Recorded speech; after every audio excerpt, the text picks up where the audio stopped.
Dear students, ഈ video ക്ലാസ്സിലൂടെ discuss ചെയ്യുന്ന ടോപ്പിക്ക് നമ്മുടെ ലിവറേജുമായി ബന്ധപ്പെട്ട് വരുന്ന ഇല്ലുസ്ട്രേഷനാണ്. അതിൻ്റെ problem solving. Illustration number 8, text ബുക്കിലുള്ള ഇല്ലുസ്ട്രേഷൻ നമ്പർ 8 അതിനെക്കുറിച്ച് നോക്കാം. ഇപ്പോൾ ടെക്സ്റ്റ് ബുക്കും നോട്ടൊക്കെ നിങ്ങൾ എടുത്ത് വയ്ക്കുകയാണെങ്കിൽ ഇതിനോടൊപ്പം നിങ്ങൾക്കും നോക്കി പോകാൻ പറ്റും. അതർവൈസ് വീഡിയോയിൽ ശ്രദ്ധിക്കുക. Okay. A firm has a sale of rupees 50 lakh and variable cost of rupees 28 lakh and a fixed cost of rupees 4 lakh 50,000, and it had a debt of rupees 30 lakh at 9% interest rate and equity of rupees 40 lakh. ഇതുപോലെ ഒരു problem നമ്മൾ ചെയ്തതാണ്. What is the ROI, rate of return on investment എത്രയാണ്? What is ROI, return on investment? What does it have favorable financial leverage? ഇതിനൊരു favourable financial leverage ഉണ്ടോ? അപ്പോൾ നമ്മൾ എന്ത് ചെയ്യണം? ഫിനാൻഷ്യൽ ലിവറേജ് കാൽക്കുലേറ്റ് ചെയ്തിട്ട് വേണം അത് നോക്കാൻ. Clear? Okay. Then if the company belongs to an industry whose assets turnover ratio is 3 or 3 times, does it have a higher or a lower assets leverage? Industry average 3 times ആണെങ്കിൽ ഈ ഫേമിനെ സംബന്ധിച്ചിടത്തോളം assets turn ഓവറിൻ്റെ അടിസ്ഥാനത്തിൽ assets leverage സംഭവിച്ചിട്ടുണ്ടോ എന്നാണ് ചോദിക്കുന്നത്. Clear? അല്ലെങ്കിൽ അത് favourable ആണോ എന്നാണ് ചോദിക്കുന്നത്. Then what are the operating and financial combined leverages of the firm? ഫേമിൻ്റെ operating, financial and combined leverage എന്താണ്? Okay. then if the sales drops to rupees 35 lakh, what will be its EBIT? Clear? ഇനി അഥവാ sales നിലവിലുള്ള current പൊസിഷനിൽ നിന്ന് മാറി 35 ലാഖിലേക്ക് കുറഞ്ഞ, 50 ലാഖിൽ നിന്നും 35 ലാഖിലേക്ക് കുറഞ്ഞ EBIT എന്ത് സംഭവിക്കും? Okay. then at what level of EBT of the company will be equal to 0? Clear? ഏത് ലെവൽ ഓഫ് സെയിൽസ് വരുമ്പോഴാണ് EBT of the company will become 0? Okay. ഇപ്പോൾ EBT 0 ആയിട്ട് വരുന്ന സെയിൽസിൻ്റെ ലെവൽ എന്താണ്? at what level the EBT of company will become 0? നമുക്ക് ഇതിൻ്റെ കമ്പ്യൂട്ടേഷനിലേക്ക് വരാം. തന്നിരിക്കുന്ന ഇൻഫർമേഷൻ വെച്ച് നമ്മൾ ആദ്യം എന്ത് ചെയ്യുക? സ്റ്റേറ്റ്മെൻറ്റ് സ്റ്റേറ്റ്മെൻറ്റ് ഓഫ് പ്രോഫിറ്റ് വരെ നമ്മൾ നോക്കി EBT വരെയുള്ളത് കാൽക്കുലേറ്റ് ചെയ്ത് വെക്കുക. കാരണം ഇതെല്ലാം നമുക്ക് കാൽക്കുലേഷൻ ആവശ്യമായതുകൊണ്ടാണ് കേട്ടോ. അപ്പോൾ നമ്മൾ എന്ത് ചെയ്യുന്നു? ആദ്യം സെയിൽസ് എടുത്തു. സ്റ്റേറ്റ്മെൻറ്റ് ഷോയിങ് EBT എന്ന് എഴുതി നമ്മൾ ആദ്യം സെയിൽസ് എടുത്തു. 50 ലക്ഷം രൂപ. വേരിയബിൾ കോസ്റ്റ് തന്നിട്ടുണ്ട്, അതിനടുത്ത് ലെസ് ചെയ്തു. അപ്പോൾ കോൺട്രിബ്യൂഷൻ കിട്ടി 22 lakh rupees contribution. Clear? Okay. So contribution is 22 lakh. The next one is fixed cost. നമ്മൾ ലെസ് ചെയ്തു. 4,50,000 പ്രോബ്ലത്തിൽ തന്നെ തന്നിട്ടുണ്ട്, അതിനെ ലെസ് ചെയ്തു. അപ്പോൾ നമുക്ക് എന്ത് കിട്ടും? Fixed contribution fixed cost minus ചെയ്ത് കഴിഞ്ഞാൽ EBT ആണ് വരിക. അപ്പോൾ EBT ആണ് നമുക്ക് കിട്ടിയിരിക്കുന്നത്, EBIT ആണ് കിട്ടിയിരിക്കുന്നത് 17,50,000. Clear? So contribution minus fixed cost will give you EBIT, earnings before interest and tax, and it is amounted to rupees 17,50,000 less interest. Clear? So interest എന്തിനാണ് ഇൻട്രസ്റ്റ് വരുന്നത്? ഡെപ്റ്റിനാണ്. ഡെപ്റ്റ് ഇവിടെ തന്നിരിക്കുന്നത് എത്രയാണ്? 30 lakh rupees ഓഫ് ഡെപ്റ്റ് തന്നിട്ടുണ്ട്. 9% ആണെന്ന് interest rate പറഞ്ഞത്. അപ്പോൾ 30 lakh into 9/100 ചെയ്യുകയാണെങ്കിൽ so what is the value? The value will become 2,70,000 rupees. Clear? So it amounts to rupees 2,70,000 rupees of interest. അപ്പോൾ ഇൻട്രസ്റ്റ് കൂടെ കുറച്ചു. EBIT നിന്നും കുറച്ചു, ഇൻട്രസ്റ്റ് കുറച്ച് നമുക്ക് എന്ത് കിട്ടി? EBT കിട്ടി. 14,80,000 will be the EBT. Okay. ഇത് നമ്മൾ സ്റ്റേറ്റ്മെൻറ്റ് ചെയ്ത് കഴിഞ്ഞാൽ ഇനി നമുക്ക് ബാക്കിയുള്ള കമ്പ്യൂട്ടേഷനിലേക്ക് പോകാം. ROI, return on investment. നമ്മൾ നേരത്തെ പറഞ്ഞു EBIT divide by capital employed ആണ്. ക്യാപിറ്റൽ എംപ്ലോയിഡ് നമ്മൾ എങ്ങനെ എടുക്കുക? ഇക്വിറ്റി പ്ലസ് ഇക്വിറ്റിയും ഡെപ്റ്റും കൂടെ കൂട്ടിയിട്ട് വേണം എടുക്കുക. ക്ലിയർ? EBIT ഓൾറെഡി കിട്ടിയിട്ടുണ്ട് 17,50,000. Clear? Equity 30 that is 40 lakh ആണ്, ഡെപ്റ്റ് 30 lakh ആണ്. So 40 + 30 = 70 lakh. ഓക്കെ. സോ നമുക്ക് സബ്സ്റ്റിറ്റ്യൂട്ട് ചെയ്യുമ്പോൾ എന്ത് വരും? 17,50,000 EBIT divide by 30 lakh of debt and 40 lakh of equity. Clear? Into 100. Clear? That is 70 lakh 50,000 divided by 70 lakh into 100. So 25%. Clear? So 25% is the rate of return. Clear. ഇനി നമ്മൾ എന്ത് ചെയ്യണം?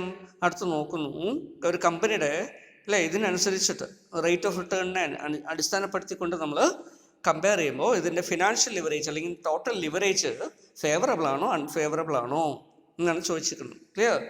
അപ്പോൾ എങ്ങനെയാണ് ഇത് നോക്കുക? നമുക്കറിയാൻ പറ്റും ഡെപ്റ്റിന് കൊടുക്കുന്ന പലിശ എന്ന് പറയുന്നതാണ് നമുക്ക് ഇൻട്രസ്റ്റ് ഫിക്സഡ് ഒബ്ലിഗേഷൻ അല്ലേ. ആ ഡെപ്റ്റിന് കൊടുക്കുന്ന പലിശ എത്രയാണ്? 9% ആണ്. ക്ലിയർ. ഓക്കെ, 9% ലാഭം അല്ലേ. EBIT നമുക്ക് എത്രയുണ്ട്? 25% EBIT ഉണ്ട്. ക്ലിയർ. സെയിൽസിൻ്റെ 25%. ഓക്കെ, ഇപ്പോൾ സെയിൽസ് ഇപ്പോഴത്തെ സാഹചര്യം അനുസരിച്ച് 25% പ്രോഫിറ്റ് കിട്ടുന്നുണ്ട് presently. Clear. There is A favourable financial leverage. എന്തുകൊണ്ടാണ്? കാരണം because hour rate of return is 50 lakh അല്ലെ 25%, whereas we need to pay only 9% to the capital. Clear. വേറെ രീതിയിൽ പറഞ്ഞു കഴിഞ്ഞാൽ അല്ലേ നമുക്ക് EBIT എത്രയുണ്ട്?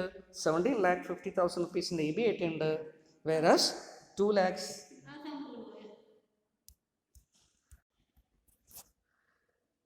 So EBIT is 17,50,000, clear. Whereas interest obligation at the rate of 9% comes only 2,70,000 rupees. Clear. അപ്പോൾ വലിയ ഡിഫറൻസ് ആണുള്ളത് അല്ലേ. അപ്പോൾ ഇത്രയും മാർജിൻ ഉണ്ട്, ഏകദേശം 14,80,000 രൂപയുടെ മാർജിൻ നമുക്കുണ്ട്. ക്ലിയർ. അപ്പോൾ ഡെപ്റ്റ് കവർ ചെയ്യാം, ഡെപ്റ്റിൻ്റെ ഇൻട്രസ്റ്റ് കവർ ചെയ്യാം. അതുകൊണ്ട് നമുക്ക് എന്ത് പറയാം? ഫേവറബിൾ ആയിട്ടുള്ള ഒരു ഫിനാൻഷ്യൽ ലിവറേജ് ഉണ്ടെന്ന് നമുക്ക് പറയാൻ പറ്റും. Clear. So company since return on investment of a company is 25% is much higher than the fixed rate of interest of 9%. Clear. So it has a favorable financial leverage. Is it clear to you? അല്ലേ. അപ്പോൾ ഇങ്ങനെ നമുക്കിതിനെ പറയാം. Clear. Then അടുത്ത് എന്താ പറയുന്നത്? C, മൂന്നാമത് നമ്മൾ കാൽക്കുലേറ്റ് ചെയ്യാൻ പറയുന്നത് അസറ്റ് ടേൺ ഓവർ റേഷ്യോ എന്താണ്? അസറ്റ് ടേൺ ഓവർ നമുക്കറിയാം അല്ലേ. അസറ്റ് ടേൺ ഓവർ എങ്ങനെ കണ്ടുപിടിക്കുക? Sales divided by total assets. Clear. So what is a sales equal to 50 lakh. Clear. Then what is the total assets? 70. Clear. അപ്പോൾ asset turn over നമ്മൾ എന്ത് ചെയ്യുന്നു? എത്ര times clear ഇത് ടേൺ ചെയ്യപ്പെടുന്നുണ്ട് sales എന്നാണ് നമ്മൾ നോക്കുന്നത് അല്ലേ. സോ എത്ര ടൈംസ് ടേൺ ചെയ്യപ്പെടുന്നുള്ളൂ? അസറ്റ്സ് 0.71 ടൈംസ് മാത്രമേ ടേൺ ചെയ്യപ്പെടുന്നുള്ളൂ. ക്ലിയർ. അപ്പോൾ പക്ഷേ ഇൻഡസ്ട്രി ആവറേജ് എന്ന് പറയുന്നത് അല്ലേ, ഇതേപോലെയുള്ള ഫേമുകൾ 3 ടൈംസോളം അസറ്റ്സിൻ്റെ 3 മടങ്ങോളം സെയിൽസ് ഉണ്ട്. Clear. Asset turn over 3 means what? അവരുടെ അങ്ങനെയുള്ള കമ്പനികളുടെ അസറ്റ്സിൻ്റെ 3 ടൈംസ് ആണ് സെയിൽസ് എന്ന് പറയുന്നത്. പക്ഷെ നമ്മുടെ ഇവിടുത്തെ കമ്പനിക്കോ അസറ്റ് ടേൺ ഓവർ റേഷ്യോ കുറവാണ് അല്ലേ, 0.71 ആണ്. അതിൻ്റെ അർത്ഥം എന്താ? അസറ്റ് ഒരു ടൈംസ് പോലും 1 ടൈം പോലും എന്ത് ചെയ്യുന്നില്ല, ടേൺ ഓവർ ചെയ്യുന്നില്ല. 70 lakh rupees അസറ്റ്സ് ഉണ്ട്. എങ്ങനെ അസറ്റ്സ് കിട്ടിയെന്ന് നമുക്കറിയാം അല്ലേ. എങ്ങനെ അസറ്റ്സ് കിട്ടുക? അസറ്റിൻ്റെ വാല്യൂ മറ്റൊന്നും തന്നിട്ടില്ല. നമുക്ക് അസറ്റ്സിൻ്റെ വാല്യൂ ഇവിടെ തന്നിട്ടുണ്ടെങ്കിൽ ആ വാല്യൂ തന്നെ എടുക്കുക. ടോട്ടൽ അസറ്റ്സ് ഉണ്ട്. ഒന്നും ഇവിടെ തന്നിട്ടില്ല. പക്ഷെ അപ്പം എന്തെടുക്കണം? ക്യാപിറ്റൽ പ്ലസ് ലയബിലിറ്റി രണ്ടും കൂടെ കൂട്ടി എന്ത് കിട്ടും? അസറ്റ്സ് കിട്ടും അല്ലേ. So assets equal to capital plus liability. Clear. അപ്പോൾ ആ രീതിയിൽ നമ്മൾ എടുക്കണം. ക്ലിയർ. അങ്ങനെ എടുക്കുമ്പോൾ 30 ലക്ഷം രൂപയുടെ ക്ലിയർ ഡെപ്റ്റ് ഉണ്ട്, ലയബിലിറ്റി ഉണ്ട്. Clear. Capital is 40 lakh and therefore capital plus liability നമ്മൾ എടുക്കുന്ന സമയത്ത് എന്ത് വരും? 70 lakh rupees കിട്ടും. അപ്പോൾ ഇതാണ് 70 lakh rupees. ഓക്കെ. സോ മൂന്നാമത്തെ കേസ് നമ്മൾ എന്താ നോക്കിയത്? Clear. Asset turnover ratio കമ്പനിയുടെ കുറവാണ്, ബിലോ ആവറേജ് അല്ലെങ്കിൽ ആവറേജ് ആണ്. ക്ലിയർ. ഇൻഡസ്ട്രി ആവറേജിനേക്കാളും വളരെ കുറവാണ്. ക്ലിയർ. അൺഫേവറബിൾ ആയിട്ട് നിൽക്കുന്നു എന്ന് നമുക്ക് പറയാൻ പറ്റും. ക്ലിയർ. ഓക്കെ. നെക്സ്റ്റ് നമ്പർ 4, നാലാമതാണ് നമുക്ക് കാൽക്കുലേറ്റ് ചെയ്യാൻ പറയുന്നത് കാൽക്കുലേഷൻ ഓഫ് ലിവറേജ് കാൽക്കുലേറ്റ് ചെയ്യാൻ പറ്റുന്നുണ്ട്. എന്തൊക്കെയാണ്? FL കാൽക്കുലേറ്റ് ചെയ്യണം, OL കാൽക്കുലേറ്റ് ചെയ്യണം, CL കാൽക്കുലേറ്റ് ചെയ്യണം. Clear. What is FL? Financial leverage. EBIT divided by EBT. EBIT is 17,50,000. EBT അല്ലേ, നമ്മൾ നേരത്തെ പഴയ സ്റ്റേറ്റ്മെൻറ്റ് നോക്കുക, അതിൽ 14,80,000 EBT വരുന്നത്. അപ്പോൾ ഡിവൈഡ് ചെയ്യുമ്പോൾ നമുക്ക് 1.18 കിട്ടി. Clear. Okay.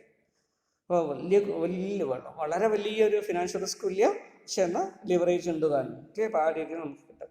Then operating leverage നോക്കുമ്പോൾ C ഡിവൈഡഡ് ബൈ EBIT ആണ്. Contribution divided by EBIT. Contribution is 22 lakh, EBIT is 70,50,000 and therefore 1.26 is the operating leverage. ഇനി കമ്പൈൻഡ് ലിവറേജ് നോക്കുകയാണെങ്കിൽ FL into OL നമുക്കറിയാം അല്ലേ. That is 1.18 into 1.2 6, that is equal to 1.49. ഇനി അതല്ലെങ്കിൽ ഇതിന് എന്ത് ചെയ്യണം? നമ്മൾ എഴുതുമ്പോൾ C divided by E B T. അങ്ങനെ ചെയ്താൽ നമുക്ക് എത്ര കിട്ടും? സി എന്ന് പറയുന്നത് എത്രയാ? What is the contribution?